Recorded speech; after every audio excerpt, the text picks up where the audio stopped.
On va aujourd'hui étudier quelques versets de notre paracha selon le commentaire du Or HaChaim HaKadosh, Rabbi Chaim Ben Attar, qui a fait son alia du Maroc en Eretz Israël. Évidemment, il ne l'a pas fait à l'époque où il a le marché. Il fallait venir en Eretz Israël à Dodan et traverser le désert. Et si on restait vivant, passer par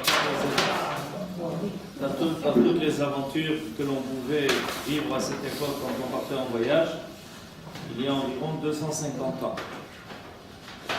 Arrivant en Eretz Israël, Rabbi Chaim Ben Attar a écrit ce commentaire sur la Torah qui s'appelle Or HaChaim, qui jusqu'à présent n'a pas eu de concurrence. Un commentaire extraordinaire dans lequel il révèle beaucoup de secrets. Il a créé une yeshiva à Yerushalayim. L'emplacement de la yeshiva est connu. On peut aller encore voir l'endroit où sa yeshiva existait. Elle se trouve dans ce qui s'appelle la vieille ville, dans une des petites rues qui descend vers le Kotel. Et là-bas, il a créé sa yeshiva, qui existe toujours, c'est marqué d'ailleurs, Yeshivat Or HaChaim HaKadosh. Alors, sur notre paracha, il va donner un enseignement en nous expliquant qu'à part le sens simple des versets, nous avons ici une allusion à quelque chose d'extrêmement élevé. Et on va étudier son commentaire là-dessus. C'est un commentaire qu'on ne peut pas contourner, on ne peut pas ne pas connaître ce commentaire-là. C'est dans le chapitre Kaf-Hei, le verset Kaf-Hei. À partir de là, ça commence. Alors, ce qu'il va faire, c'est qu'il va prendre les versets les uns après les autres et il va donner le sens profond de ces versets au-delà de leur sens simple. Je lis les versets. Ki amur achicha ומחר מאחוזתו, ובא גואלו הקרוב אליו, וגאל את ממכר אחיו. ואיש כי לא יהיה לו גואל, והשיגה ידו ומצא כדי גאולתו, וחישב את שני ממכרו, והשיב את העודף לאיש אשר מכר לו, ושב לאחוזתו.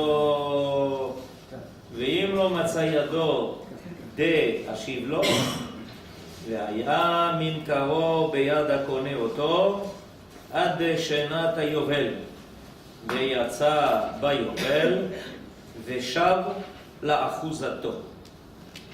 Alors, donnons d'abord le sens simple de ces versets-là. Ki amur achicha, quand ton frère malheureusement devient faible, c'est-à-dire pauvre. Quand ton frère s'appauvrit, c'est un des noms du pauvre en hébreu. Dans la Torah, il y a beaucoup de noms pour désigner le pauvre. On connaît le Ani, on connaît le Dal, on connaît le Evion, et il y a un mot de plus qui est le mach. L'amour, c'est comme namour, c'est-à-dire qu'il est tombé bien bas. Ki amour, il est tombé de sa richesse, il est tombé, il a perdu ses biens. Ou machar me'achuzato, et à cause de cela, il a été obligé de vendre sa propriété. Uva goalo akarov elav. Et alors, celui qui est prêt à l'aider vient. En général, on commence par le plus proche. Vegal et minkar achiv. Il y a une grande mitzvah de faire avec lui du chesed, celui qui se sent proche de celui qui est tombé de ses biens, et il a comme mitzvah de racheter ce qu'il a vendu. Achuzato, c'est sa propriété qu'il a peut-être qui a été peut-être transmise de génération en génération. Évidemment, ça lui a fait beaucoup de peine, mais il n'a pas eu le choix. Il n'avait plus de quoi vivre. Il a vendu sa propriété. Il y a une mitzvah pour celui qui est capable de le soutenir, de venir et de délivrer la propriété de ses mains étrangères. Mais s'il arrive que cet homme-là qui s'est appauvri n'a pas quelqu'un qui peut venir le délivrer, c'est-à-dire l'aider à retrouver sa propriété, alors il a qu'à lui-même travailler jusqu'à avoir ce qui est nécessaire pour matzah keyad kedei geulato, afin d'avoir ce qui lui permettra de délivrer sa propriété de main étrangère. Alors combien payera-t-il? Combien celui qui veut délivrer ce bien que cet homme a été obligé de vendre, combien devra-t-il payer? Alors la Torah nous indique comment ça se passe.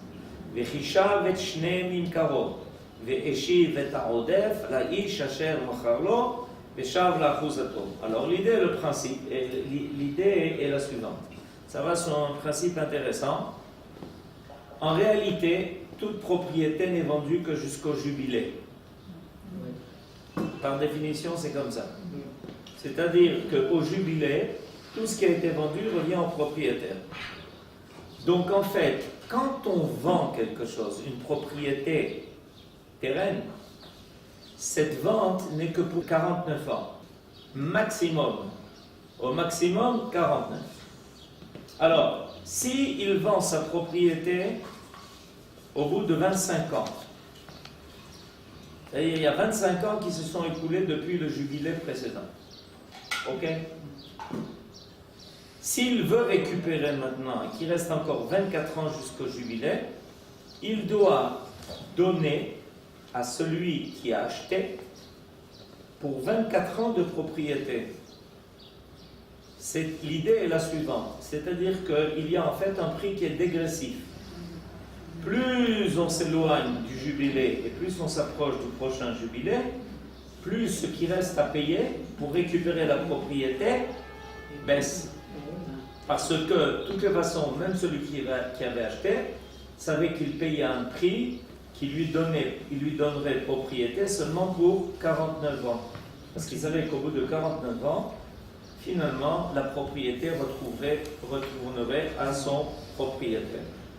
Alors c'est comme ça qu'il fait le calcul. Verisha avec Shneim Nikaro, il fera le compte des années qu'il a vendues. Ve'eshi vetarodef, il lui rendra ce qui est la monnaie. La ish asher macharlo ve'shav la'achuzato, et en payant donc ça, il pourra retourner à sa propriété. Alors, le dernier verset nous dit que même ça, il n'a pas réussi à réunir. Que le propriétaire qui a été obligé de vendre sa propriété, même ça, il n'a pas réussi à obtenir. Alors, la propriété se trouvera entre les mains de l'acheteur, Ad Shnat Hayovel, Veyatsa Bayovel, Veshav Le'achuzato. C'est-à-dire que finalement, si la personne n'a pas réussi à réunir la somme nécessaire, alors la propriété va rester entre les mains de celui qui l'a acheté jusqu'à l'année du jubilé, sans que l'autre ne fasse quoi que ce soit, la propriété lui reviendra. Ça, c'est le sens saint de ces versets. Nous dit le Or HaChaim Akadosh, c'est intéressant de voir que dans tous ces versets, le mot qui est utilisé et qui revient est le mot de Geoula. Regardez le premier verset, verset Kafé, qui est Amur Achicha ou Machar Miachazato ou Va Go'alo, Hakarov Elav, Ve'ga'al et Minkar Achiv, Ve'ish ki lo yelo Go'el, Ve'isiga Yado Metza Kedei Geulato. C'est la 4e fois déjà que ça revient.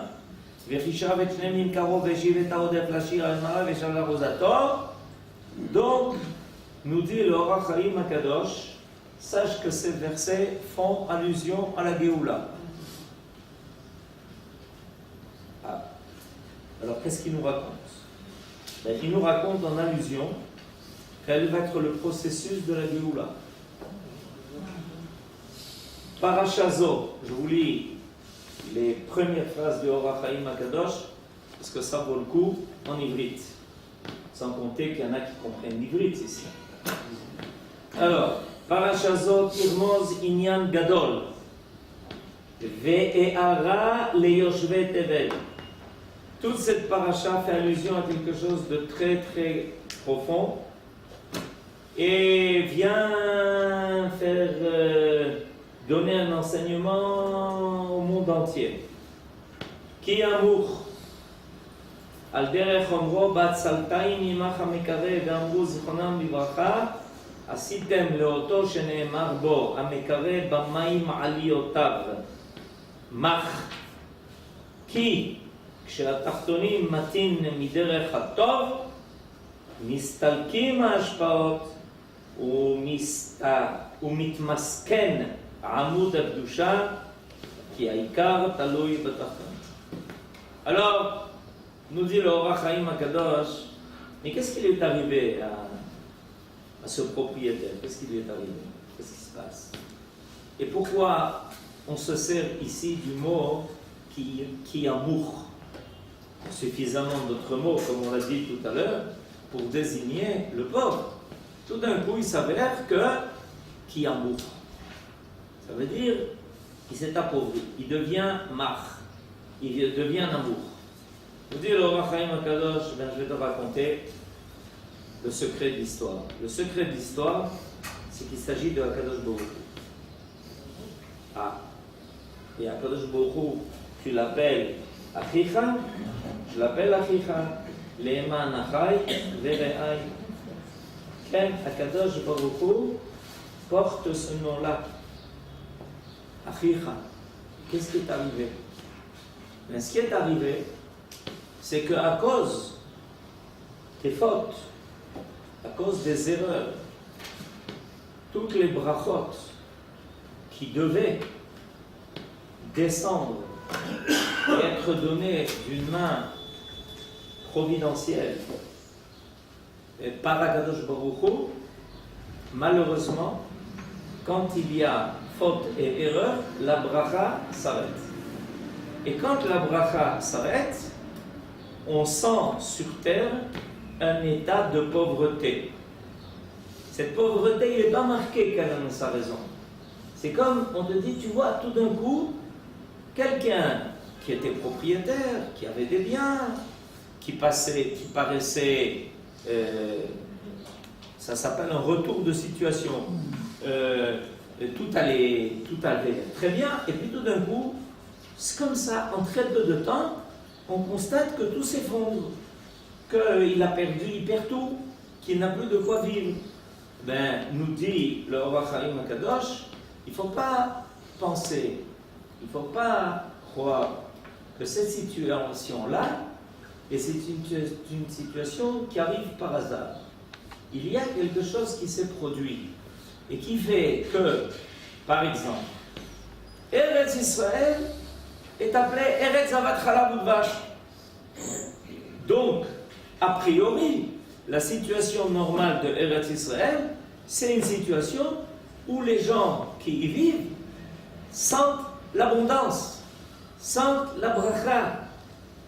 Ça, c'est la situation normale. Or, on s'aperçoit que pendant des siècles et des siècles, cette terre-là, qui était la terre de l'abondance, Eretz Zavat Chalav Udvash, était une terre qui n'était même pas capable de faire vivre ici une brebis qui se baladait pour trouver un morceau d'herbe, il fallait qu'elle fasse 100 km. Il y a quelque chose qui s'est passé, il y a quelque chose qui est anormal. Nachon, nous dit le Or HaChaim HaKadosh. Nachon. Et finalement, cette situation, c'est une situation où HaKadosh Baruch Hu va être obligé de vendre sa propriété. Et à qui il la vend? À des étrangers. Il vend sa propriété à des étrangers. Ceux qui lui appartenaient, parce que Eretz Israël s'appelle Eretz Hashem, c'est-à-dire c'est la propriété de Dieu, tout d'un coup, cette propriété va passer entre des mains étrangères. Et évidemment, cette situation-là, une situation qui est extrêmement regrettable, parce que tout le monde avait l'habitude, quand on voulait voir le propriétaire, de venir voir sa propriété. Ça s'appelle le tour du propriétaire. Qu'est-ce que quelqu'un qui a un grand domaine aime faire? Il fait venir ses invités et il leur fait le tour du propriétaire. Il leur montre son château, ses champs, ses arbres, ses domaines, et il est très fier, d'accord? Donc, quand quelqu'un veut venir voir le propriétaire, on lui dit, c'est qu'à aller voir sa propriété. Demande-lui à ce qu'on te fasse un tour dans sa propriété. Et voilà que, à cause de la situation créée, le propriétaire qui était connu, réputé, tout le monde savait où était un tel, c'est le propriétaire d'énormément de terres. Quelqu'un un jour débarque, frappe à la porte, et il voit que tout est en ruine, tout est abandonné, qu'il y a partout des ronces et des épines, que la propriété n'est pas entretenue, que les barrières se sont écroulées, que les champs ne sont plus verts, ils sont en défriche. Il dit, mais qu'est-ce qui se passe? Il dit, mais tu vas au courant. La situation a complètement changé. Il s'est ruiné. Il n'y a plus rien. Et il est parti. Il est parti, il est parti. Et où il est? Il se cache. Tu ne peux pas le voir, il se cache. Ça s'appelle Chilul Hashem. Une situation où on vient voir le propriétaire dans sa propriété et on n'est pas capable de le rencontrer, on ne peut pas le voir. Et quand les gens voient la propriété du propriétaire, ils disent, mais qu'est-ce qui se passe? C'est quoi? Ça, c'est la terre de Akadosh Baruch Hu. Et où est sa maison? Sa maison? Ah, pour entrer dans sa maison, il faut passer par Shara Hashpot. Vous savez quelle est la traduction de Shara Hashpot? La porte des ordures. Parce qu'il y a une grande mitzvah d'aller jeter toutes les ordures sur le Harabaït. Tu veux voir quelle est la propriété? Tu veux voir quel est son domaine? Tu veux voir quelle est sa maison? Et ça pendant 2000 ans? Mitzvah de qui? Mitzvah de quoi? Ça veut dire qu'il y a une mitzvah de jeter les ordures. Évidemment, c'était une mitzvah qui avait été recommandée par tous les faux propriétaires qui voulaient faire oublier la présence, elle a bien fait de poser la question, Yehuda, qui voulaient faire oublier la présence du peuple d'Israël et dire, il n'y a plus rien ici, c'est fini. C'est un pays. Les Romains, ils ont fait recouvrir tout le Harabaït de sel en disant, là où il y a du sel, plus rien ne repousse. Et ensuite, au fur et à mesure, pendant les générations, ça a commencé évidemment avec les chrétiens et les byzantins, qui ont dit, non, il faut faire oublier tout ça. C'est fini. Jérusalem n'est plus à Jérusalem. Ah, et c'est où maintenant? C'est à Rome. Si vous voulez voir la grandeur, il faut aller à Rome et à Votre-Dame. Là-bas, vous verrez la grandeur de celle qui s'est emparée de la propriété du propriétaire. Voilà ce que dit le Or HaChaim HaKadosh. Alors évidemment, le propriétaire est bien triste. Et il attend que quelqu'un vienne l'aider. À quoi? à délivrer sa propriété. C'est ce qui est marqué ici dans les versets. Uba goalo a karov. Et qui est-ce qui est plus karov au propriétaire? Qui est-ce qui est plus proche au propriétaire que le Am Israël? Pas plus proche que lui. Zéro. Akadosh Baruch Hu nous considère comme Beni Bechori Israël, son fils aîné, celui qui est le plus proche de lui. Alors il attend que le Am Israël ait suffisamment de mérite, parce qu'il ne s'agit pas d'argent ici, vous avez bien compris, pour ramener, pour redonner la possibilité du retour d'Israël sur sa terre, et qu'à nouveau, l'abondance, la bracha que Akadosh Baruch Hu veut tellement faire réapparaître sur sa terre, puisse réapparaître. Il attend ça avec impatience. Uba goalo akarov elav vegaal et mimkar achiv. Et c'est lui qui arrivera, qui peut venir délivrer la propriété de son proche, c'est-à-dire de Akadosh Baruch Hu. C'est-à-dire que le Am Israël, il a cette possibilité. Nous dit le Or HaChaim HaKadosh, il faut savoir que la Géoula, elle a deux volets possibles. Un premier volet, par les mérites. Et si le Am Israël a suffisamment de mérite, il peut venir délivrer la propriété et ramener le propriétaire sur sa terre. Parce que le retour d'Israël sur sa terre, c'est pas seulement pour avoir un endroit, une bonne place au soleil. Surtout qu'il y a beaucoup de soleil. Enfin, c'est pas seulement ça. Le véritable but du retour de Am Israël sur sa terre, c'est d'y faire revenir le propriétaire. Que tout le monde puisse le rencontrer, comme le roi Shlomo quand il a construit le Beth Amikdash. Hein? Qu'est-ce qu'il a dit? Que tous les peuples viendront ici prier et qu'ils pourront venir réclamer tout ce qui est nécessaire et tout ce qui est bien pour l'ensemble de l'humanité. De quoi manger et la paix, la bracha et la hatzlacha et tout ce que l'humanité peut espérer. C'est dans ce but. Le roi Shlomo, quand il fait l'inauguration du Beth Amikdash, il ne parle pas seulement d'une maison qui va être exclusivement réservée aux prières d'Israël. Il parle de ce temps-là où l'ensemble des peuples vont finir par découvrir cette force qu'il y a de la prière à Yerushalayim, de la prière au Beth Amikdash. Et ils viendront ici sans arrêt, sans hésiter, parce qu'ils sauront exactement qu'est-ce que ça peut amener. Et que la rencontre avec Akadosh Baruch Hu ici est directe. C'est du direct. Alors, Akadosh Baruch Hu dit, est-ce qu'il y a quelqu'un qui est prêt à venir m'aider? Est-ce qu'il y a quelqu'un qui est prêt à venir délivrer ma propriété? C'est pas toujours facile à trouver. C'est pas toujours facile à trouver tous ces mérites-là pour permettre de récupérer ce qui a été vendu, parce que celui qui a acheté, il ne veut pas se défaire de la propriété. Alors, des fois, il faut mettre un prix. Est-ce que 1948... À Bata, les prix ont 1948, c'est le Yovel? Pardon? 1948, c'est le Yovel? Ah, est-ce que 1948, c'est le Yovel? Question intéressante.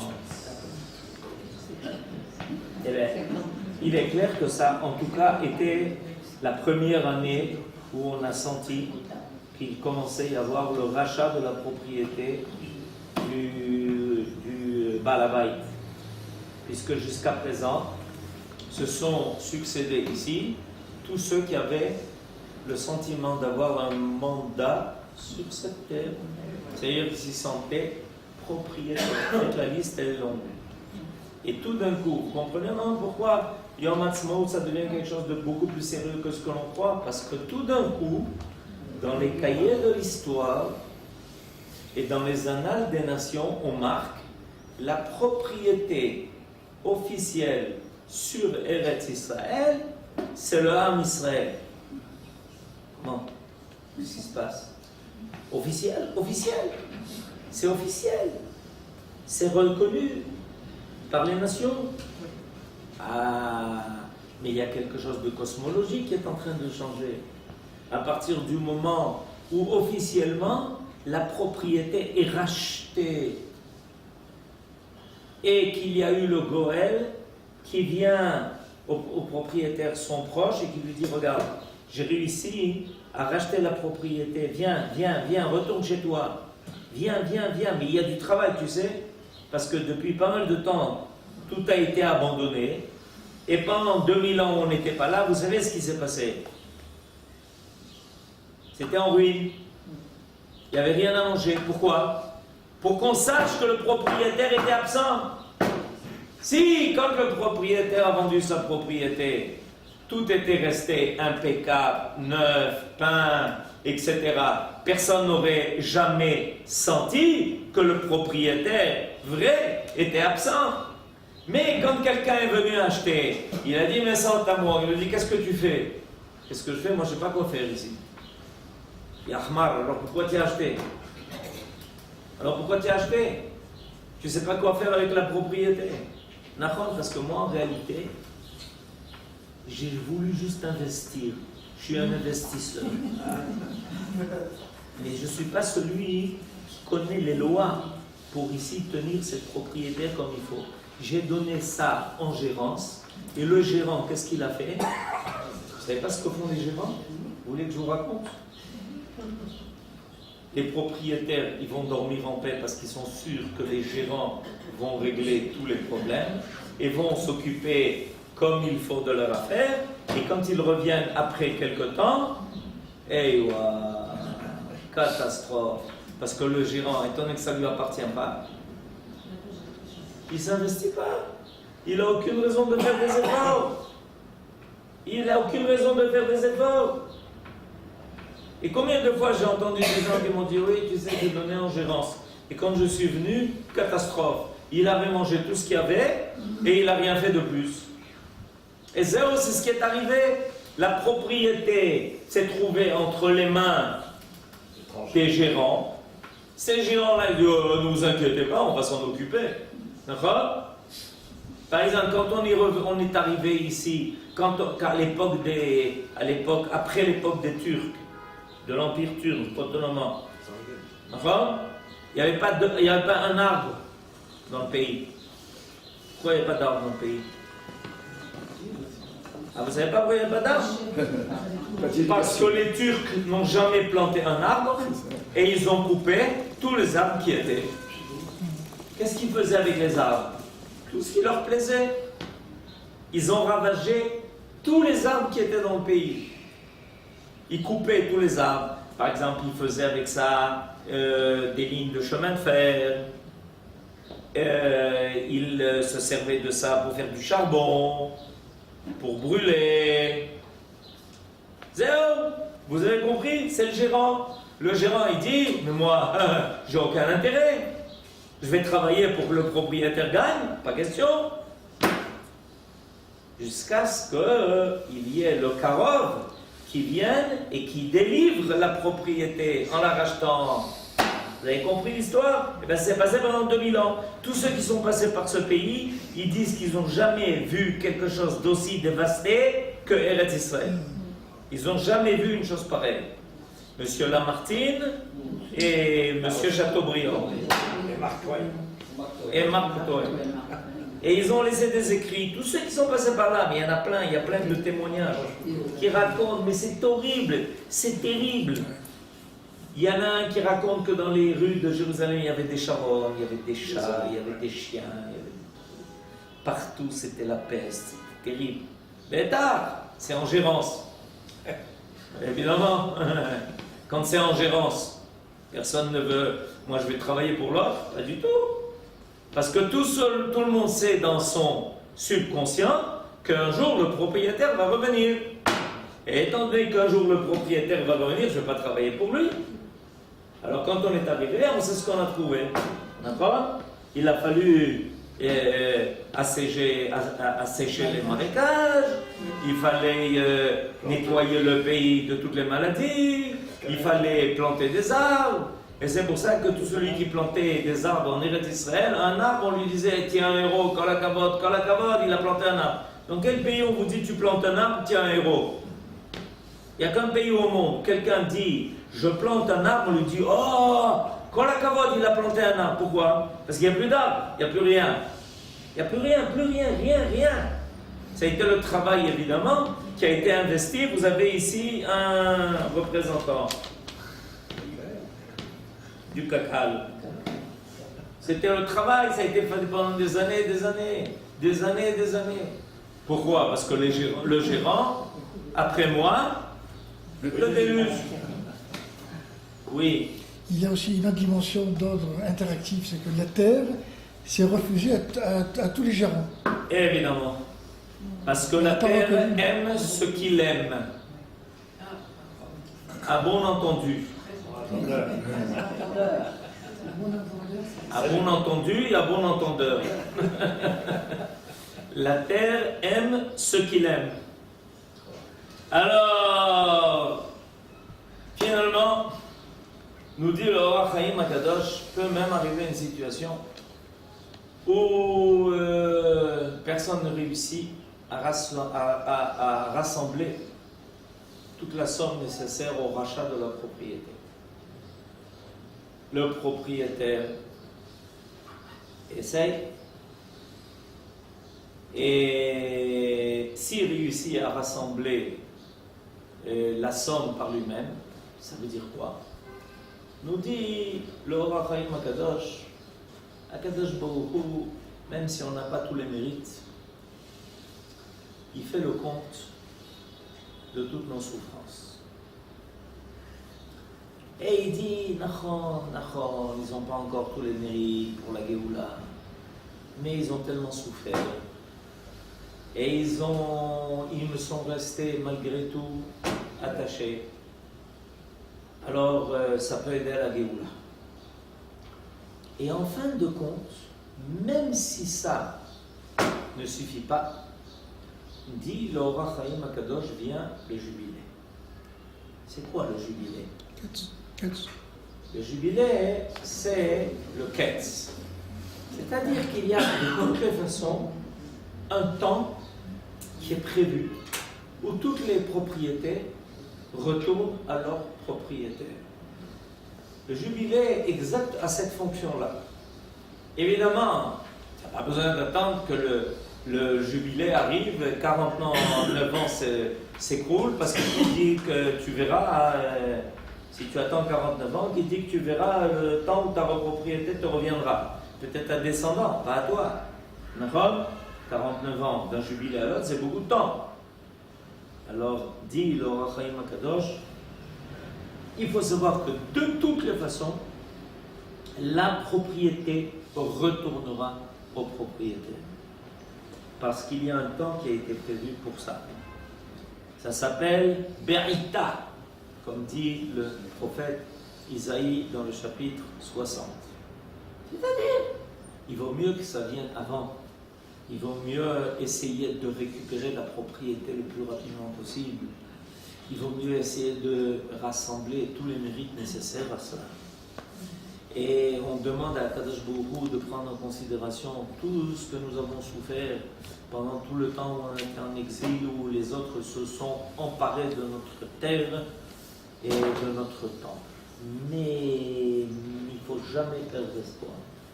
Parce que finalement, nous dit le Or HaChaim HaKadosh, vient le temps de la Géoula, qui s'appelle le temps du Yovel. Le temps du Yovel, comme il est marqué. Le Yovel, une des significations du mot Yovel, c'est chauffard.